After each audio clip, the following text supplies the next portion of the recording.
Taste test na tayo mga idol. Ito na ang ating bopis. Init pa ng ating kanin.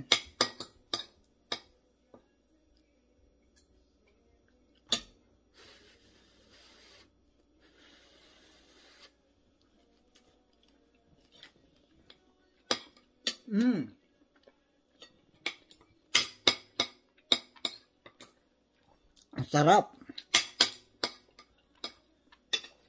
Malasa-malasa yung ating liver spread. Lasa-lasa din yung luya. Tapos syempre yung aking paboritong bell pepper. Yan. So, kain tayo ng dinner mga idol. Thank you for watching. Nag-iwan lang na bakas para pasyan ako mamaya. Bye-bye! Magandang gabi mga idol. Magandang gabi guys. Samahan niyo ako ngayon magluluto ng bopis. Yan. I-pressure cooker na muna natin ang puso at saka baga. Isama na rin natin ang liver. Yan. Ngayon, napakulan na natin siya. Pwede na natin siyang gayatin ng maliliit na cubes. Yun lang. Manood lang kayo. Gayatin na natin ang ating baga. Baga or lungs ng baboy.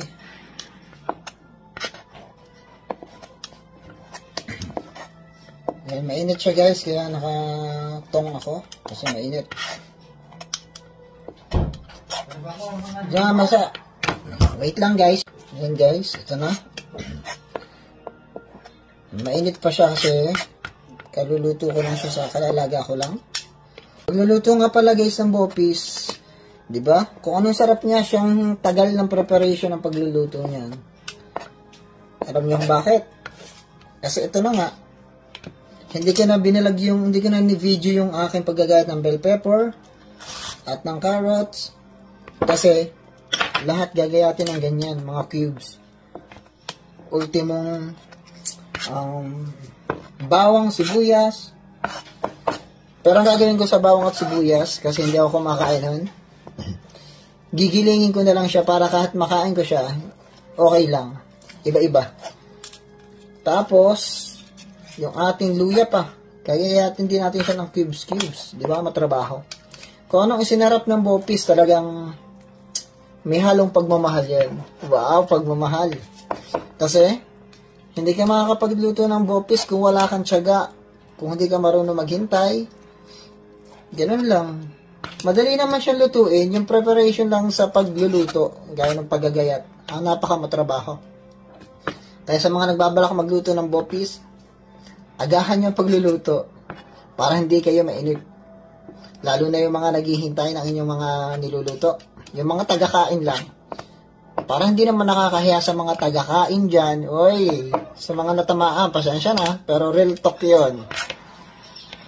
Yan. Kaya, giyatin lang natin ang ayos.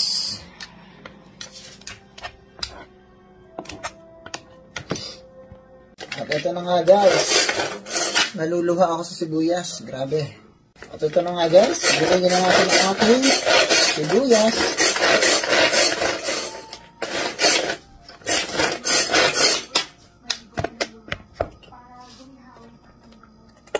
Isa pa. At ito na nga guys. Bilagyan na natin ang ating sibuyas.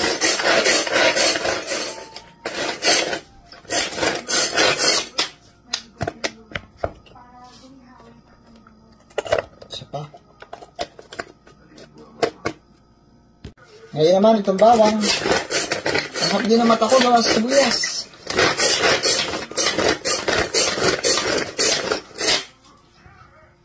Ngayon, luya naman natin gayatin.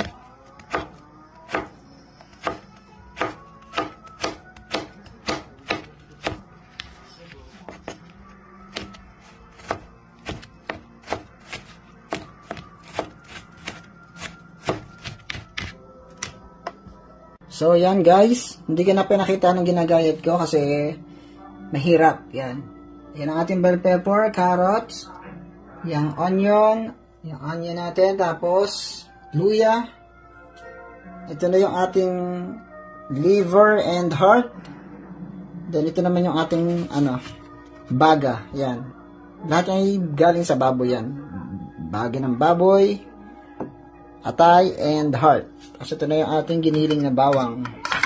So, umpisahan na natin magluto. So, tara guys, umpisahan na natin magluto. Ito na ang ating kawali, buhayin na natin. Ayan. Then, ang gagamitin natin pinakamantika is ito, butter. Ito lang tayo dito sa ating pan.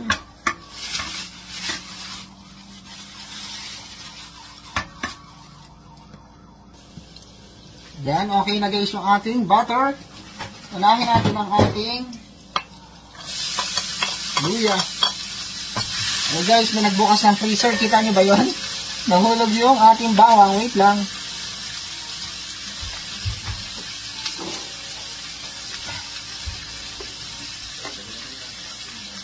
Yan, umpisahan natin ang ating pagluluto. Ngayon ako ang ating luya.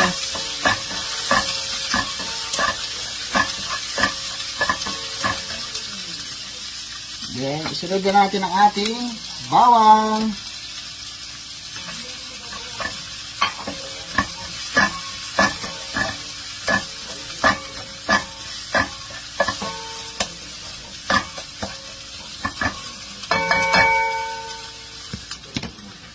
Ayan, lagyan na natin ang ating sibuyas. Lagyan natin.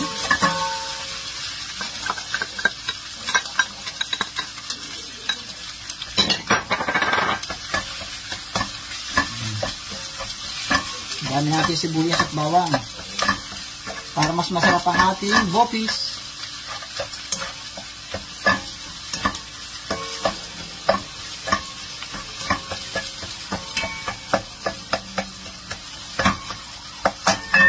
Ngayon, pwede na natin ilagay ang ating baga.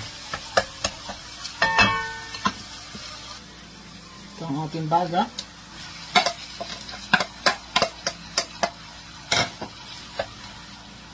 Kasama na rin natin ang ating puso at saka atayan. Pinimiss ko na. Luto na to guys kasi naluto ko na to sa pressure cooker, kaya saglit lang natin ito lulutuin. Ayan. Ayan, haluin lang natin. Hindi natin na maayos para kumalat yung ating ingredient, yung bawang, sibuyas at luya. Saglit lang natin siya lulutuin kapag na-prepare na natin yung ating mga kailangan gawin. Kaya, ito na. Pwede na natin lagay ang ating carrots.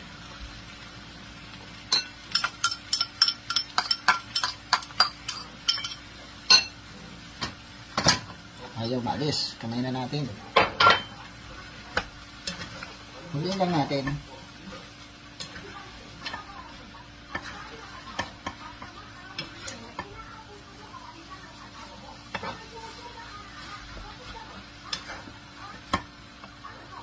Hindi tayo mag-add ng toyo.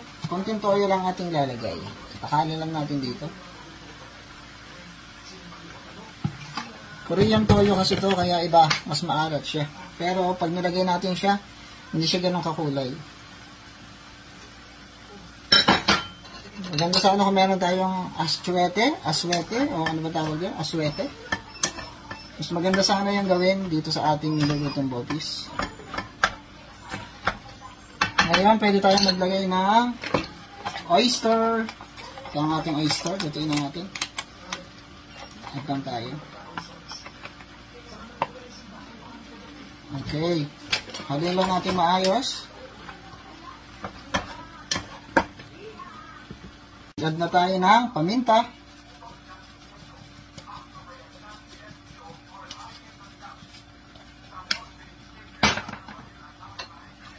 Haluin lang natin. Ngayon, ilagay na natin ang ating bell pepper.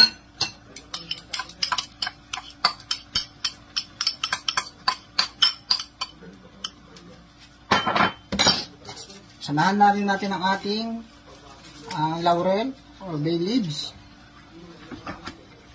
Haluin lang natin ng maayos.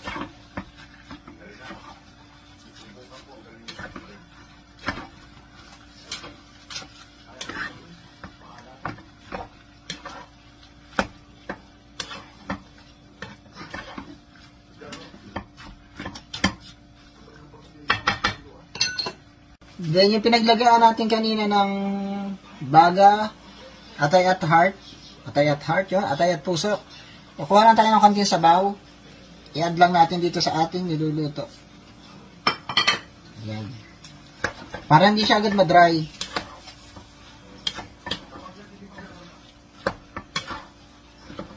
Ewan ko lang kung gano'n din magluto yung iba. Pero, ako, gano'n ako. Halin natin na maayos. Siyempre, hindi kompleto ang bopis kung hindi maanghang. Kaya lagyan natin ang pampaanghang. Wala kasi tayong sili, kaya ito ang aking ginagamit, guys. Sobrang anghang nito talaga. Kaya kung bibili kayo nito, konti lang ang paglalagay kasi sobrang anghang nito, guys. Ganun lang. Talagang kumakagat na yan sa dila at sa labi. Yan. Hindi lang natin na maayos.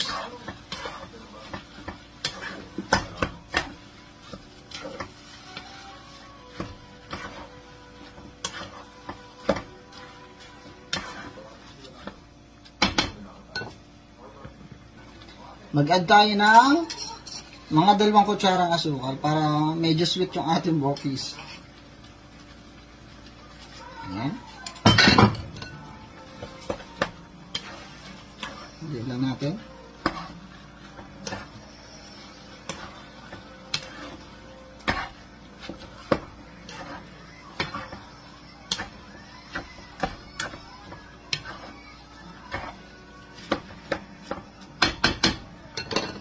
Then, takpan lang muna natin para lutong-luto. Add lang tayo ng konting Maggi Magic Sarap. Yan. Hindi lagi nawawala ang sa akin. Konti lang naman. Kasi may lasa na to kasi nung bago natin ilagay yung ating mga atay, meron na siyang pampalasa, di ba? Nung niluto ko sa pressure cooker, tapos meron na rin siyang bawang sibuyas na. Ay, sibuyas lang pa, bawang lang pala. Tapos laurel. Kasi nga ito. Kaya konti lang natin lagyan ng Magic Sarap.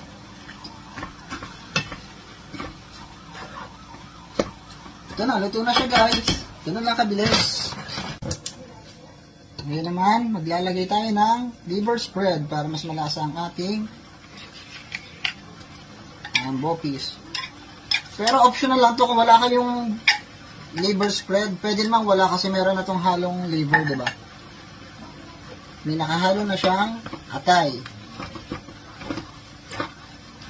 Pero dahil gusto ko ng mas malasa, lagyan natin ng liver spread, yung Reno.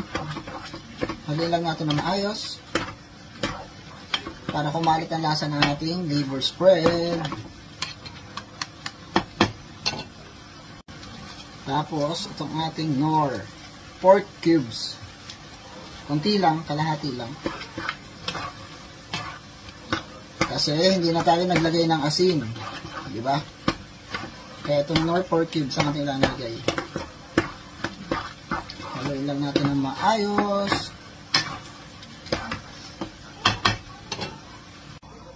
Yan. Ito na ang ating finished product.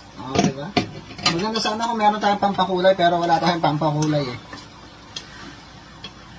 Lalagyan ko sana itong konting tomato sauce para magkulay, mamula-mula siya. Huwag konting pula-pula lang para mas masarap siyang tingnan. Pero ito na nga, guys, luto na ang ating bopis. O, diba? Madali lang magluto ng bopis, matagal lang yung preparation kasi ang daming ginagayat. Ayan. So, yun lang, guys. Thank you for watching. Bye-bye!